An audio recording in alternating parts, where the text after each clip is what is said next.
Millet Marvels, changing the way world eats by Tenali Double Horse.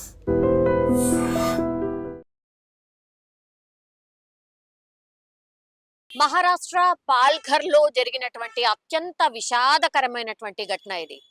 Actually మనం ఇప్పుడు చూస్తోంది 4 అంతస్తుల భవనం. ఆ భవనంలోనే నిన్న ఎంత సందడిగా ఉండే అంటే చుట్టాలతోని, అట్లాగే స్నేహితులతోని, బంధువులతోని పూర్తిగా అపార్ట్మెంట్ లో ఒక సందడి వాతావరణం ఉండే. యాక్చువల్లీ 1 ఇయర్ బేబీ ఆరాధ్య, ఆమె ఫస్ట్ బర్త్డే ఆ రోజు. అందుకని వాళ్ళ రిలేటివ్స్ అనుకోండి, ఫ్రెండ్స్ అనుకోండి, అందరూ ఈ ఆరాధ్య మొదటి పుట్టినరోజుల్లో పాల్గొన్నటువంటి సిచ్యువేషన్. చాలా ఆనందంగా గడిపారు, అంతా అయిపోయింది. ఆ గాఢ నిద్రలోకి జారుకున్నారు వీళ్ళంతా కూడా. ఒక్కసారిగా మరి ఏం జరిగిందో ఏంటో తెలియదు కానీ 4 ఫ్లోర్స్ ఉన్నటువంటి అపార్ట్మెంట్ ఒక్కసారిగా కుప్పకూలిపోయింది.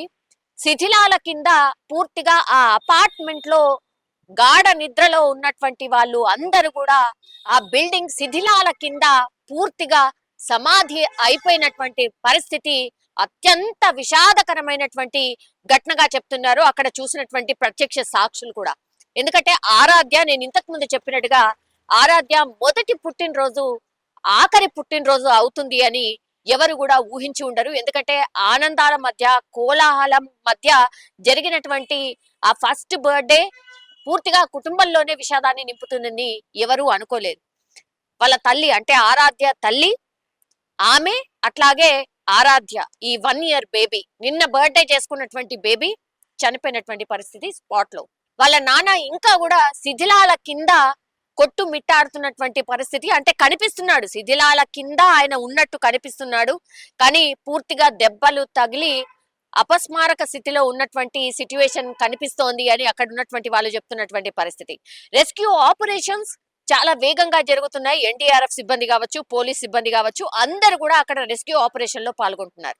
నేను ఇప్పుడు చెప్పింది కేవలం ఒక కుటుంబానికి సంబంధించిన కథ, కానీ 4 ఫ్లోర్ల అపార్ట్మెంట్ కాబట్టి మిగతా వాళ్ళ పరిస్థితి ఏంటి అన్నప్పుడు ఆల్రెడీ 15 మంది, అందులో అపార్ట్మెంట్ లో 4 ఫ్లోర్స్ లలో ఉన్నటువంటి 15 మంది చనిపోయారు ఇప్పటి వరకు మనకున్నటువంటి సమాచారం. ఇంకా 20 మందికి తీవ్ర గాయాల పాలై దగ్గరలో ఉన్నటువంటి అంటే హాస్పిటల్లో చేర్పించారు. అట్లాగే ఇంకా ఆ శిథిలాల కింద ఎంత మంది ఉన్నారో అనేటువంటిది ఇంకా లెక్క తేలినటువంటి పరిస్థితి. ఎందుకంటే చాలా మంది చనిపోయారు, మిగతా వాళ్ళు గాయాల పాలై ఆ హాస్పిటల్లో ట్రీట్మెంట్ తీసుకుంటున్నారు. నేను ఇప్పుడు చెప్పినటువంటి ఆరాధ్య కేవలం 1 సంవత్సరం బేబీ, నిన్న బర్త్డే చేసుకున్నటువంటి బేబీ ఈ రోజు చనిపోయినటువంటి పరిస్థితి. ఆ ఫ్యామిలీలో 2 చనిపోయారు. ఇంకొకరి పరిస్థితి అంటే వాళ్ళ ఫాదర్ పరిస్థితి ఏంటో తెలియనటువంటి సిచ్యువేషన్.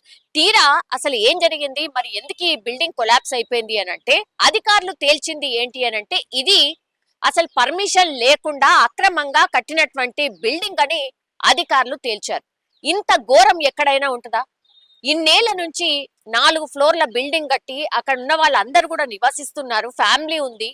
అన్యాయంగా ఇప్పుడు ఆ ఓనర్ చేసినటువంటి తప్పు వల్ల ఇప్పుడు ఈ కుటుంబాలన్నీ కూడా చిదిమేసినటువంటి సిచ్యువేషన్, అట్లాగే కుటుంబాలు కూడా ఆగమైపోయినటువంటి సిచ్యువేషన్ ఉంది అని అంటే మరి ఎవరు తప్పు? ఇప్పుడు 4 అంతస్తుల బిల్డింగ్ ఏ అధికారికి తెలియకుండా, అసలు ఎవరికి ఏ ఇన్ఫర్మేషన్ లేకుండానే ఈ 4 ఫ్లోర్ల బిల్డింగ్ ఎట్లా కడతారు?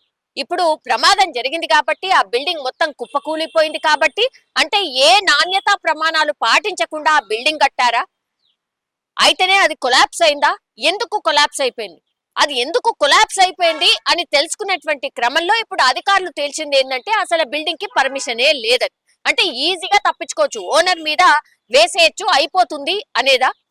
అంటే దీంట్లో ఎగ్జాక్ట్ మీనింగ్ ఏంటి? ఇప్పుడు పాపం వాళ్ళు ఎవరైతే చనిపోయారో క్షతగాత్రులుగా వాళ్ళు ఎవరైతే హాస్పిటల్లో ట్రీట్మెంట్ తీసుకుంటున్నారో, ఇప్పుడు 1 ఇయర్ బేబీ, ఆమె ఏం అన్యాయం చేసిందని ఆమె చనిపోవాలి?